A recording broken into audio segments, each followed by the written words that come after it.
நிறைய குழந்தைகள்லாம் கொல்லப்பட்டார்கள். அதற்கு ஆயுதம் கொடுத்தது இந்திய அரசு தான். திராவிடர்களும் ஆரியர்களும் சதி செஞ்சிருக்காங்க நினைக்கப்படும் போது எனக்கு கடுமையான கோபம். விரைந்து அன்னாரின் முதுகெலும்பை நொறுக்கினார் தமிழர்கள். நெஞ்சில் 5-6 குண்டுகளை தாங்கி ஒரு சிறுவனை கொள்கிறார்கள் என்றால் சிங்களவர்களுடைய ஒடுக்கப்பட்டோர் மேல் நினைவாய் உள்ளவர் பேறு பெற்றோர். குறைந்தபட்சம் 24 நாடுகள் எதிரணியில இருந்தன. இன்னைக்கு 10 பட்டாளக்காரர் மறிச்சுடும் புலிகள் அந்த காட்சில அப்படிமா. அப்போ பாகிஸ்தான் ஒரு நாடு இருக்காது, இந்தியான்னு ஒரு நாடு இருக்காது. ஒரு நிமிடம் அகவணக்கம் செலுத்துவோம்.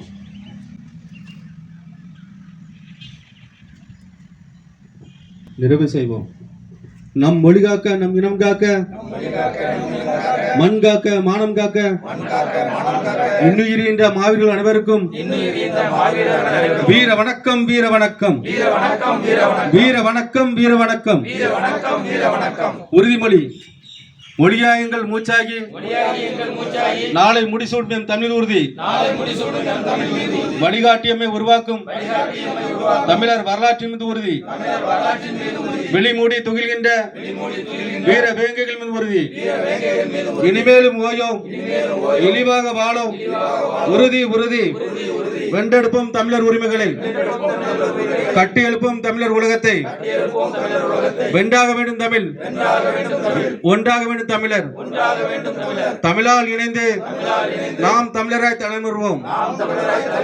நாம் தமிழர், நாம் தமிழர், நாம் தமிழர். முள்ளிவாய்க்கால் நினைவு தினம் இன்று 16/17 2009 ஆண்டு ஈழத்திலே மிகப்பெரிய கொடூரமான இன அழிப்பு போராட்டம் நடந்து முடிந்து 18 நம்ம 1.5 லட்சம் தமிழர்களை கொண்டு குவித்தார்கள். அதனுடைய முக்கிய பங்காக இந்தியா தான் அதுக்கு முக்கிய ஆயுதங்களை கொடுத்து இன அழிப்புக்கு காரணமாக செயல்பட்டது. அந்த இன அழிப்பு கிட்டத்தட்ட 1.5 லட்சம் மக்களை அந்த அழித்து கொன்று குவித்தார்கள். அந்த அழிப்புக்கு காரணமே மிக முக்கியமானது இந்திய வல்லரசு. அந்த இனம் இன்றும் தோத்துவிடலை. மீண்டும் தமிழ் ஈழம் வளர வேண்டும், இங்கேயும் தமிழ் இனம் உரிமை மீட்க வேண்டும், இங்கேயுமே தமிழ் தேசம் உருவாக வேண்டும் என்ற கோரிக்கையை மையப்படுத்தி தான் பணம், பதவி, விளம்பரம் 3க்கும் ஆசைப்படாமல் நாம் தமிழ் தேசியத்தை அடைந்தே தீரும் என்ற உரிய நோக்கோடு தான் தமிழ் தேசிய பேரியக்கமும் இன்றைக்கு அதனுடைய செயல்பாடாகத்தான் அரசியல் கட்சியாக செயல்படுகின்ற நாம் தமிழர் இயக்கமும் ஒன்று இணைந்து தான் இந்த முள்ளிவாய்க்கால் 15வது நினைவு தினம். கிட்டத்தட்ட லட்சம் மக்கள், நிறைய குழந்தைகள்லாம் கொல்லப்பட்டார்கள். அது மிகப்பெரிய கொடூரம். அதே மாதிரி அந்த மருத்துவமனைகள், அந்த கோயில் வளாகங்கள் எல்லாமே அடித்து நொறுக்கப்பட்டு இன்றைக்கு அதற்கு ஆயுதம் கொடுத்தது இந்திய அரசு தான். அன்றைக்கும் நாங்கள் தொடர்ந்து போராடினோம். அன்றைக்கும் அந்த போராட்டம் முடிவல்ல. இன்னும் நமக்கு அந்த ஈழத்தினுடைய நிகழ்வு மறைக்க முடியாது. அதனுடைய ஒரு நிகழ்வாக தான் இன்றைக்கு இந்த 15வது நினைவு தினத்தை நாம் வீரவணக்கம், அந்த படுகொலை செய்யப்பட்ட அந்த வீரர்களுக்கு நினைவூர்ந்து அவர்களுக்கு வீர வணக்கம் செலுத்த வேண்டும் என்ற கோரிக்கை முன்வைத்து தோழர்கள் என்ன பேசினார்கள். இன்னும் நாங்களும் இதை நடத்துங்கிற முடிவில் தான் இருக்கிறோம். எல்லா பகுதியிலும் தமிழ் தேசிய பேரியக்கம் இன்றைக்கு நடத்தி கொண்டு இருக்கிறது. அன்றைக்கு அனுமதி மறுத்தாலும் இன்றைக்கி நம்முடைய தேர்தலுங்கிற ஒரு போர்வையில் நமக்கு அனுமதி மறுக்கப்படுகிறது. இருந்தாலும் நம்ம அதை வீட்டிலேயாவது நம்ம நடத்தி முடிக்கணுங்கிற ஒரு நோக்கில் தான் இருந்தோம். அதை மையப்படுத்தி தான் நம்ம தோழர் அவர்கள் கேட்டார்கள். நம்ம இங்கே நடத்தலான்னா நாங்கள் நடத்துவோம் அப்படின்னு சொல்லி தான் நானும் அனுமதி சொன்னேன். ஏன்னா இது உண்மையிலே இந்த நிகழ்வு ஒரு இன்றைக்கு இந்த பகுதியில் நம்ம நடத்துக்கிற நிகழ்வு ஒரு வெற்றிகரமான நிகழ்வாக தான் நினைக்கிறோம். ஆனால் உளவு துறைகள்லாம் இன்றைக்கி அதை கண் செலுத்துகிறாங்க. ஏன்னா பல்வேறு தோழர்கள்ட்ட சொல்லி பேசுனாங்க. என்கிட்ட இது வரைக்கும் இந்த உளவுத்துறையும் என்கிட்ட கேட்கல. ஆனால் நாங்கள் நடத்துவோம் அப்படிங்கிறதான் நம்ம சொல்லியிருக்கோம். அந்த அடிப்படையில் தான் இன்றைக்கி நம்ம வீட்டில் இந்த நிகழ்வு நடக்கு. இதோட முடிஞ்சிடக்கூடாது. நம்ம தமிழ் தேசியம் தான் நம்ம முதன்மையான இலக்கு. நம்முடைய லட்சியம் தமிழ் தேசியம்லாம் அடையணும். அது எந்த வழியில் அடையுங்கிறது தான் நம்முடைய நினைவு. அதுக்கு ஒரு உதாரணம் தான் நம்முடைய ஜல்லிக்கட்டு. நாங்கள்லாம் எப்படி அடைய போகுது அப்படின்னு நினச்சிருந்த காலத்தில் தான் இந்த ஜல்லிக்கட்டு ஒரு பெரிய போராட்டமாக வலுவெடுத்து அதனுடைய ஒரு வீழ்ச்சி தான் இன்றைக்கி அனைவருக்கும் நமக்கு தமிழ் தேசியம் அடையுங்கிற நம்பிக்கையோடு தான் இன்றைக்கி நம்மலாம் பயணிக்கிறோம். அது நிச்சயமாக நடக்கும். ஏன்னா அது தமிழ் தேசியம் தான் நம்முடைய முக்கிய தீர்வாக அடையும்.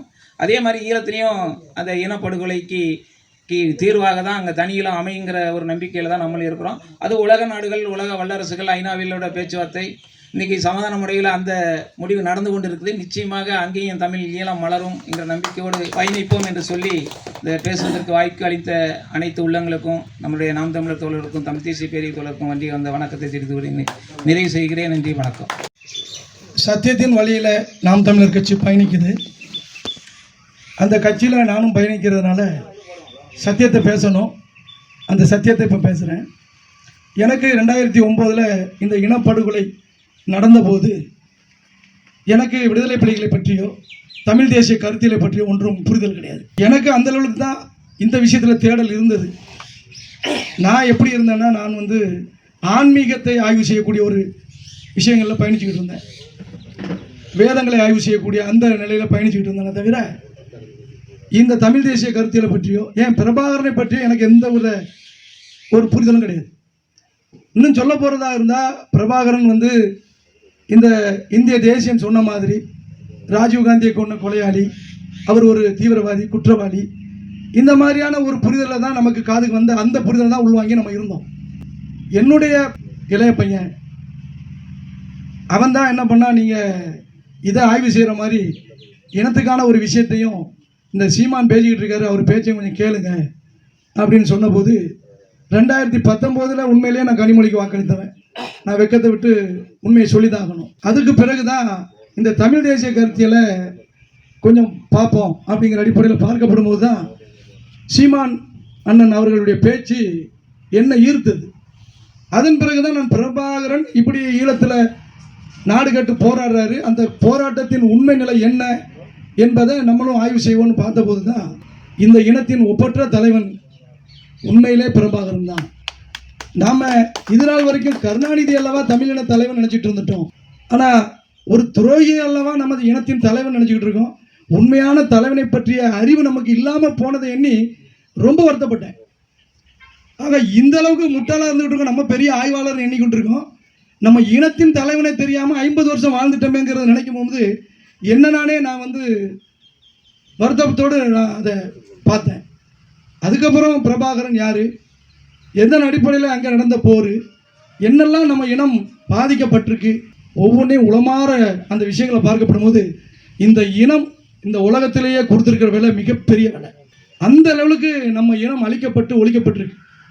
ஆனால் அவர்கள் வீழ்த்தப்படவில்லை, விதைக்கப்பட்டிருக்கிறார்கள் என்பது என்னை போன்ற நபர்கள் இன்று அவர்களுக்காக குரல் எழுப்ப வந்ததிலிருந்து அவர்கள் விதைக்கப்பட்டிருக்கிறார்கள். நிச்சயமாக நம்மை போன்றவர்கள் அதிலிருந்து முளைத்தெழுந்து தனி ஈழம் பெறுவோம் என்கின்ற ஒரு உண்மையான ஒரு நிலைப்பாடு எனக்கு வந்தது.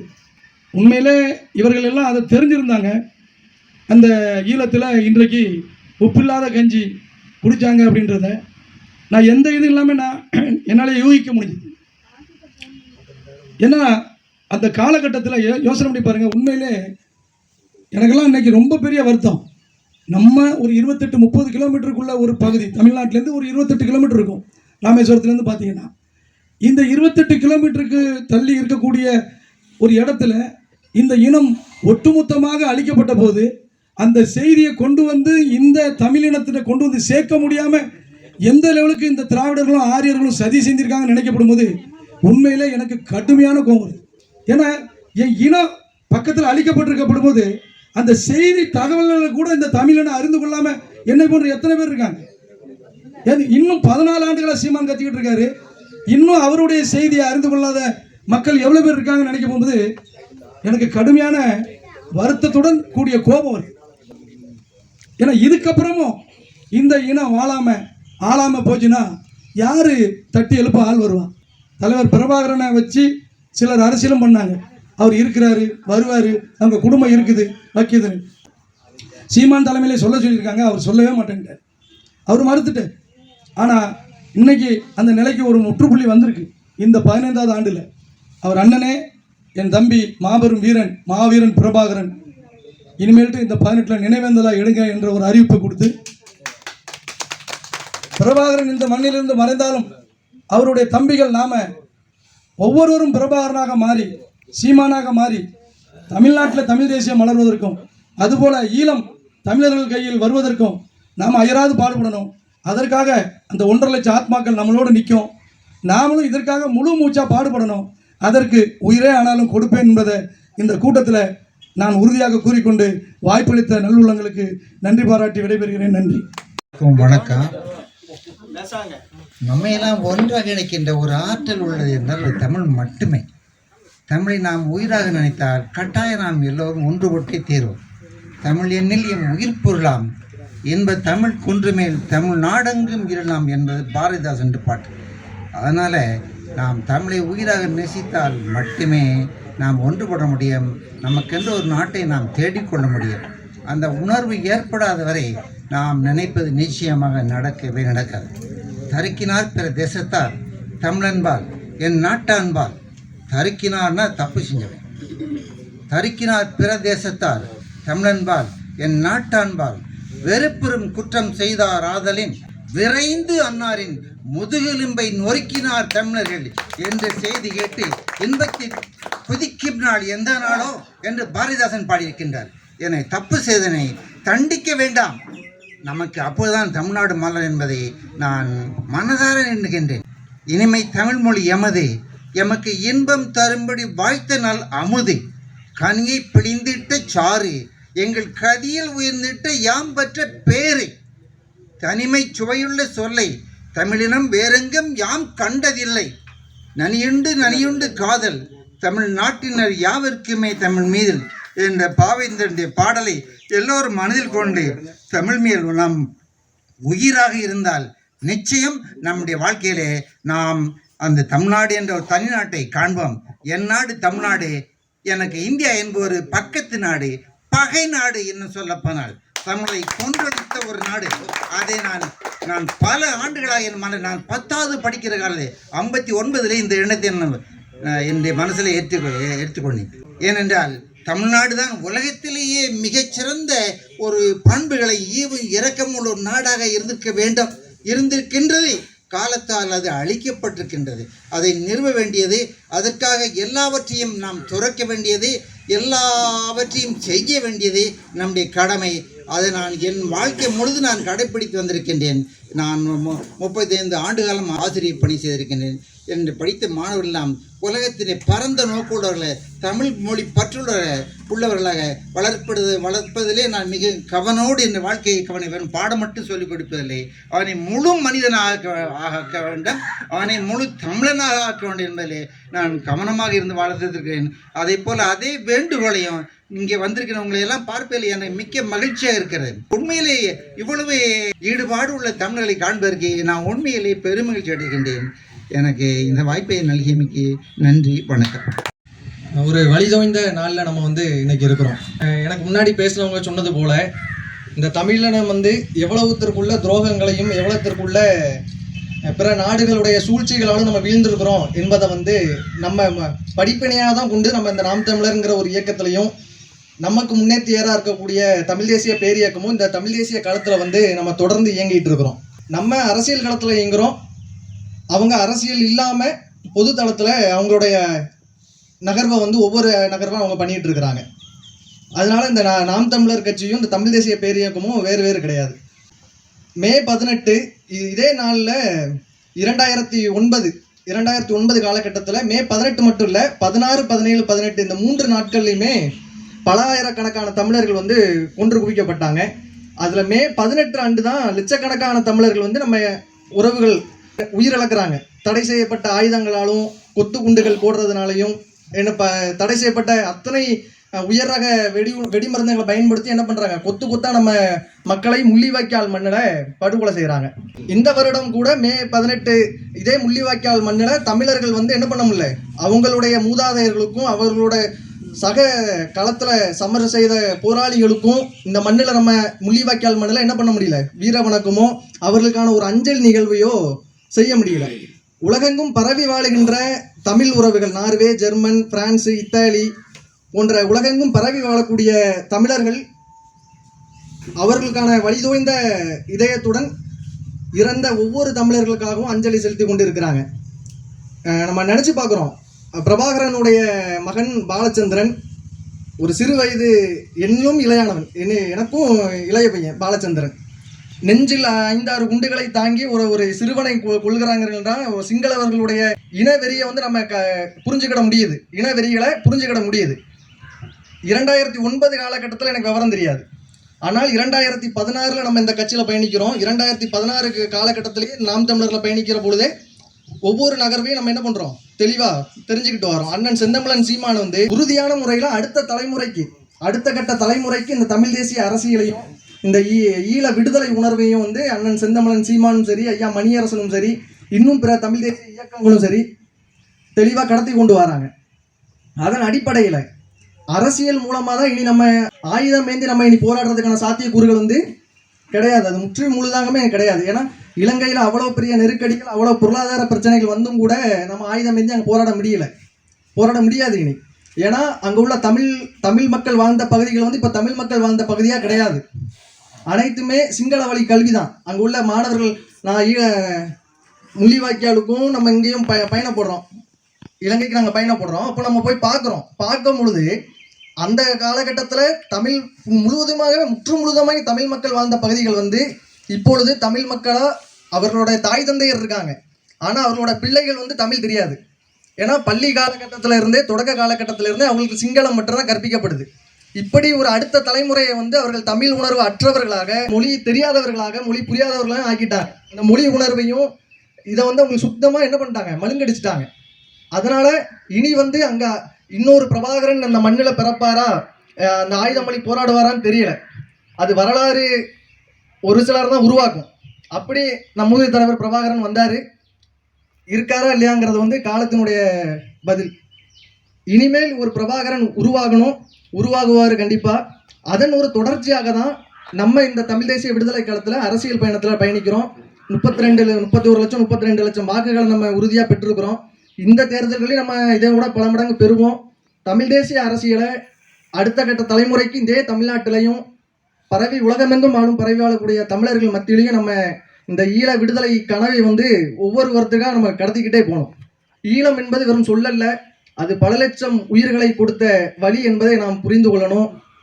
எனவே இதே நாளில் முள்ளிவாய்க்கால் மண்ணில் உயிரிழந்த அனைத்து தாய் தமிழ் உறவுகளுக்கும் இந்த வீர வணக்கத்தை செலுத்துகின்றோம். நன்றி. தாய் தமிழ் உறவுகள் அனைவருக்கும் வணக்கம். ஐயா குறிப்பிடும்போது சொன்னாங்க, உப்பில்லாத கஞ்சி. அங்கே அவர்கள் அவ்வளோ ஒரு துயரமான ஒரு சூழல், உப்பு கூட போட இல்லாத ஒரு சூழல். திருமறையில், அதாவது பைபிளில் படிக்கும்போது, எகிப்திலிருந்து யூதர்கள் விடுதலை பெற்று வரும்பொழுது புளிப்பில்லா அப்ப பண்டிகைன்னு ஒன்று அவங்க நாடோ வருடந்தோறும் கொண்டாடுறாங்க. எப்படின்னா, அந்த மாவு புளித்த பின்புதான் மென்மையாக அந்த ரொட்டி இருக்கும், அதுக்கு பின்பு அதை சாப்பிட்றதுக்கு அதை சமைக்கப்படும். ஆனால் புளிக்கிறதுக்கு முன்னே அந்த அப்பத்தை சாப்பிட்டுட்டு அங்கேருந்து அவங்க விடுதலை பெற்று வெளியே வராங்க. அந்த நாளை நீ வருடந்தோறும் செய்ய வேண்டும் என்று இறைவன் அவர்களுக்கு கட்டளையிடுகிறார். இறைவன் அவர்கள் வந்து கொண்டிருக்கும் பொழுது ஒரு பகுதியில், ரெதீம்ங்கிற ஒரு பகுதியில் அவங்க முகாமிட்டு அந்த விடுதலை பயணம் அங்கே எகிப்தில் அடிமைத்தனத்திலேருந்து அவங்க வெளியே வரும்பொழுது அவங்க வந்து கொண்டிருக்காங்க. பின்பகுதியில் ரொம்ப சோர்ந்து போய் அந்த மக்கள் உட்கார்ந்துருக்கும் போது இந்த சிங்களவர்களைப் போல, இந்த இந்தியர்களைப் போல ஒரு கூட்டம் பின்னால் வந்து அவங்கள தாக்கி அதுலேயும் அவங்க திருப்பி தாக்குறாங்க. இறைவன் அவர்களை தாக்குன்னு சொல்கிறார். இறைவன் எப்படிப்பட்டவராக இருக்கிறார்னா, இரக்கமும் மனதுருக்கமும் நீடிய சாந்தம் மிகுந்த அன்பும் கிருபையும் உள்ள இறைவன் என்று சொல்லப்பட்டிருக்கிறது. அப்படிப்பட்ட இறைவன் சொல்கிறார், போர் என்னுடையது அப்படிங்கிறார்.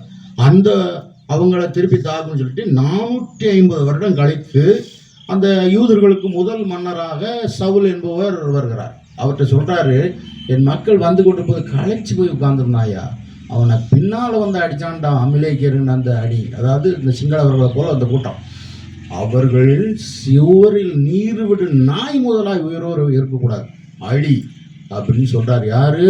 அன்பின் திருவுருவான, அன்பின் தொடக்கம், அமைதியின் தொடக்கமான இறைவன் சொன்னார். அதுபடி சொல்றார், ஒடுக்கப்பட்டோர் மேல் நினைவாய் உள்ளவோர் பேறு பெற்றோர். அப்படி என்றால் வேற்று மொழியில் சொன்னால்தான் ஆசீர்வதிக்கப்பட்டவர்கள். இங்க வந்திருக்கிற நீங்கள் ஒவ்வொருவரும் இறைவனால் ஆசீர்வதிக்கப்பட்டிருக்கிறீர்கள். நீ அதாவது நம் தூய தமிழில் சொல்லுவோம் என்றால் 16 பெற்று பெருவாழ்வு வாழ்கைன்னு சொல்லுவாங்கல்ல. நீங்க 16 இல்லை, பல லட்சம் பெற்று பெருவாழ்வு வாழ எல்லாவுள்ள இறைவன் ஈசனின் பெயரால் உங்களை வாழ்த்துகிறேன். அந்த உப்பில்லா கஞ்சி என்பது நாம் இனத்தின் ஒரு கொடூரத்தை, ஒரு கொடுமையான ஒரு நிகழ்வை நினைவு கூறுவதா இருக்கிறது. இதை நம்மளுடைய தலைமுறைகளுக்கு கடத்தி நாம் விடுதலைக்கு இறைவன் நம்மோடு கூட இணைந்து வழி செய்யும்படியாக கேட்டுக்கொண்டு வாய்ப்பு கொடுத்த உங்கள் அனைவருக்கும் இறைவன் பெயரால் வாழ்த்தி நன்றி கூறுகிறேன். வணக்கம். பெரியவர்கள் உள்ளிட்ட அனைவருக்கும் வணக்கம். மே 18, 2009 ஆண்டு நம் அனைவரையும் மனதையும் உடைக்கும் விதத்திலே நம்முடைய தமிழர்கள், தமிழ் சொந்தங்கள் நம்மைப் போலவே இந்த உலகத்திலே நடமாடிக்கொண்டிருந்தவர்கள், இந்த உலகம் என்னது, எப்படிப்பட்டது என்பதை அறியாத சிறுவர்கள், சிறுமிகள், இளம் பெண்கள், பெரியவர்கள் அனைவரும் என்ன காரணம் ஒரு பக்கம் இருந்தாலும் சிங்கள காடையர்களால் கொன்றொழிக்கப்பட்ட இந்த நாள். நாம் ஒவ்வொருவரும் இங்கே கூடியிருக்கிறோம். நாம் அதிக நேரம் எடுக்கப் போவதில்லை. ஒரு நிமிஷம் நீங்கள் அந்த நாளுக்கு நீங்கள் இப்போ போயிடணும். 2009 மே 18 முள்ளிவாய்க்கால் எப்படி இருந்திருக்கும்? சுமார் 2 லட்சம் பேர் அங்கே மண்ணிலே வீழ்ந்து விட்டார்கள் என்று செய்தி வருகிறது. நிலம் இரத்தமாக மாறிவிட்டது, சிவப்பாக காட்சி தருகிறது, வானம் கருமண்டலமாக புகை சூழ்ந்து காணப்படுகிறது. அந்த சூழலில் என்னுடைய ஒரு சிறு அனுபவத்தை மாத்திரம் உங்களிடத்தில் சொல்லுகிறேன். நான் அப்பொழுது மகாராஷ்டிரா மாநிலம் புனே பட்டணத்திலே நான் பணிபுரிந்து கொண்டிருந்தேன். அந்த சமயத்தில் இலங்கையில், ஈழத்தில் என்ன நடக்கிறது என்ற செய்தியை வடநாட்டு ஊடகங்கள் காட்டவே இல்லை. நான் வேலை பார்த்த அலுவலகம் மிகப்பெரிய அலுவலகம். அங்கே ஒரு என்ஜினியர் லெவலில் மட்டும் ஒரு 500 பேர் வேலை பார்ப்பாங்க. ஒரு பெரிய ஆஃபீஸ். அங்கே நம்முடைய தமிழர்களை தவிர யாருக்குமே இந்த செய்தி தெரியாது. எனக்கு பக்கத்தில் இருந்தவருக்கும் தெரியாது. ஒருவர்கிட்ட இப்படி பேசும்போது, அப்படியா, ஓஹோ அப்படின்னு கேட்டுட்டு அவர் ஏதோ டீ குடிக்கிறதுக்கு, ஒரு பழக்கம் விடுறதுக்கு ஒரு இதை கேட்டுட்டு போகிற மாதிரி தான் அந்த இது இருந்தது. அந்த துக்க நிகழ்வை நம்ம வெளியே சொல்லவே முடியாது. மிக கவனமாக இந்த ஊடகங்களும் இந்தியாவும் கவனமாக பார்த்து கொண்டது. எதை? தமிழர்களுக்காக கண்ணீர் விட தமிழர்களை தவிர வேறு ஒருவரும் இருக்கக்கூடாது என்று. அதுதான் இன்றும் நாம் நினைவில் கொள்ள வேண்டிய ஒரு காரியம். மே 18 என்ன நிகழ்ந்தது என்பது அனைவருக்கும் தெரியும். அடுத்து என்ன நிகழ வேண்டும் என்பதைத்தான் நாம் தமிழர் கட்சி இன்று நிகழ்த்தி கொண்டிருக்கிறது. நாமும் அடுத்து என்ன நிகழ வேண்டும், அடுத்து தமிழர் விடுதலைக்கு, தமிழர் தலையெடுக்க, 1000 ஆண்டுகளுக்கு முன்பதாக இருந்த தமிழர் ஆட்சி, அந்த சோழர்கள் பாண்டியர்கள் காலத்தினுடைய ஆட்சி, அது நீட்சி அடைய எச்சங்களாய் இருக்கக்கூடிய நாம் மிச்சமாக போய்விடாதபடி எதிர்காலத்தை உருவாக்குபவர்களாக இருக்க வேண்டும். அதுதான் இந்த நாள் நமக்கு கற்பிக்கக்கூடிய ஒரு பாடம். அன்று எதிரிகளாய் இருந்த பாகிஸ்தானும் சரி, இந்தியாவும் சரி சேர்ந்து தமிழர்களை அழித்தது.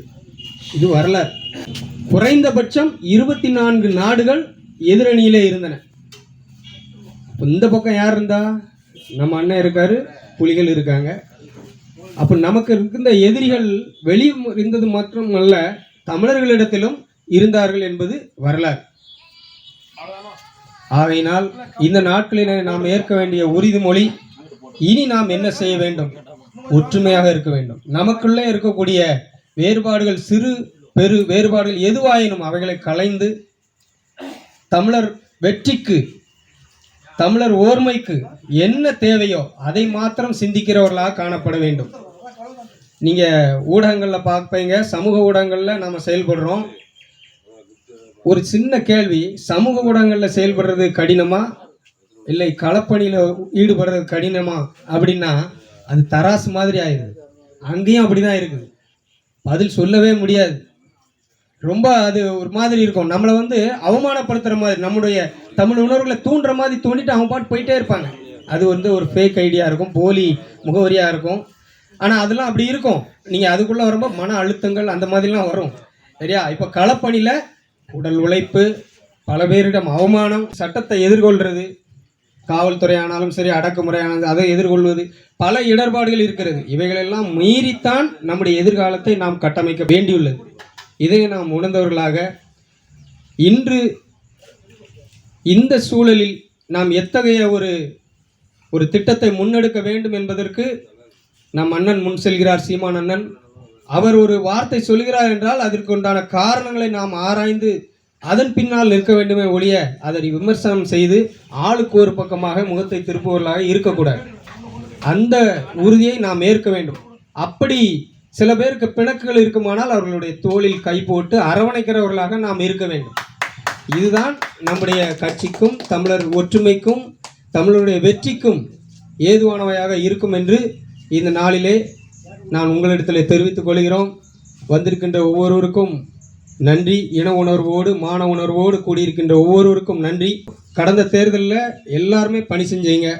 யார் யாருக்கு என்ன முடியுமோ அதை செஞ்சோம். சில பேருக்கு வீட்டில் ஏதாவது பிரச்சனை இருக்கலாம், வீட்டில் மனைவியே விட மாட்டா வெளியே, ஏன்னா என்ன போல ஆட்களுக்கெல்லாம் அப்படிப்பட்டவங்களும் அவங்களால என்ன பணி செய்ய முடியுமோ அதை செஞ்சுருக்காங்க. இன்னும் சில பேர் தெருவில் செஞ்சுருக்காங்க, இன்னும் சில பேர் அந்த ஊரில் செஞ்சுருக்காங்க, ஒரு சிலர் இந்த சட்டமன்ற தொகுதி முழுவதும் செஞ்சுருக்காங்க, ஒரு சிலர் இந்த தூத்துக்குடி மாவட்டம் முழுமையும் செஞ்சுருக்காங்க. எல்லாரும் அவங்களுடைய பங்களிப்பை கொடுத்துருக்கீங்க. மிக்க நன்றி. தொடர்ந்து உங்களுடைய பணி சிறக்க வேண்டும். அதன் மூலமாய் தமிழர் ஒற்றுமை சிறக்க வேண்டும்.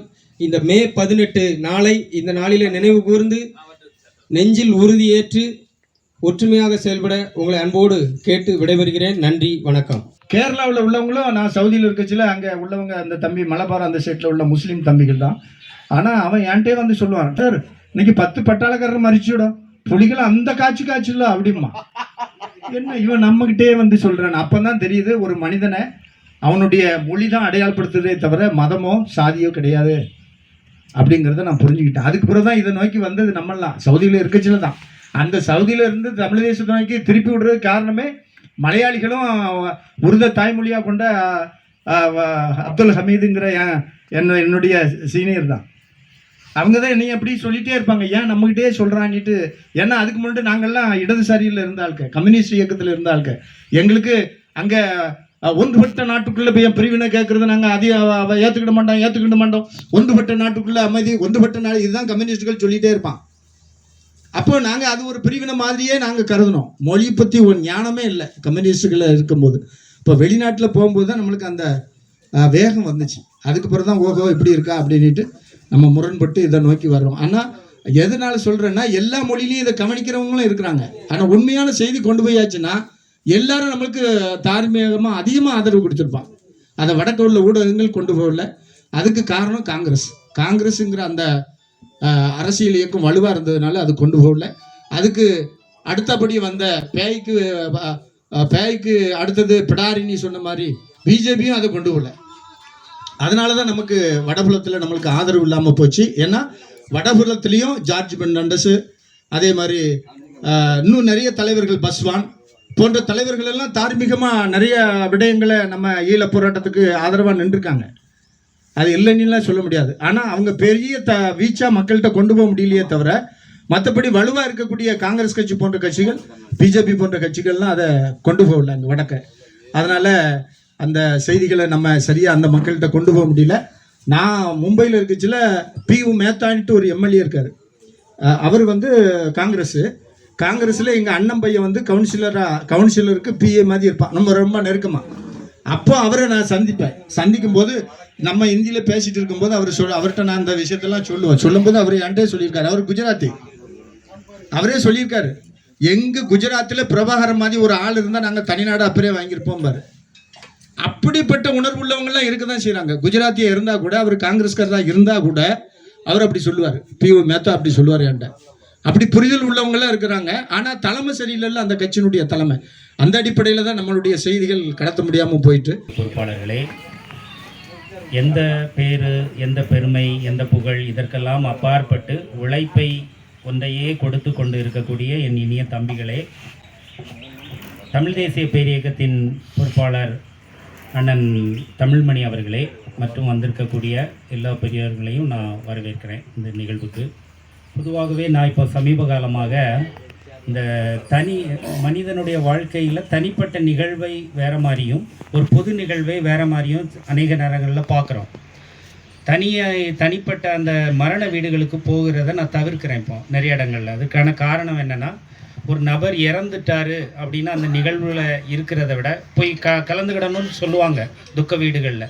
அந்த நபர் இறந்து அந்த புதைக்கின்ற நிகழ்வோ அல்லது எரிக்கின்ற நிகழ்வுக்கோ கலந்து கொள்ளவில்லை என்று சொன்னால் அந்த நபர் ஏதோ ஒரு இடத்தில் இருப்பது போன்ற ஒரு பிரமை எனக்கு ஏற்படுகிறது.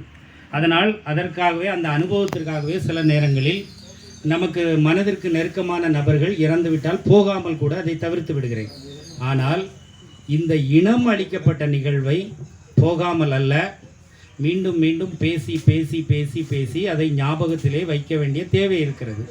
அதற்காகத்தான் இந்த உப்பில்லாத கஞ்சை நாம் சிரட்டைகளில் வாங்கி குடித்தோம். இது ஒரு பெரிய கருத்தரை சொல்லுகிறது. அந்த மக்களுக்கு குடிப்பதற்கு பாத்திரம் இல்லாமல் இருந்தது, உப்பு கூட போடுவதற்கு வழி இல்லாமல் இருந்தது என்ற ஒரு கருத்தை சொல்லுகிறோம்.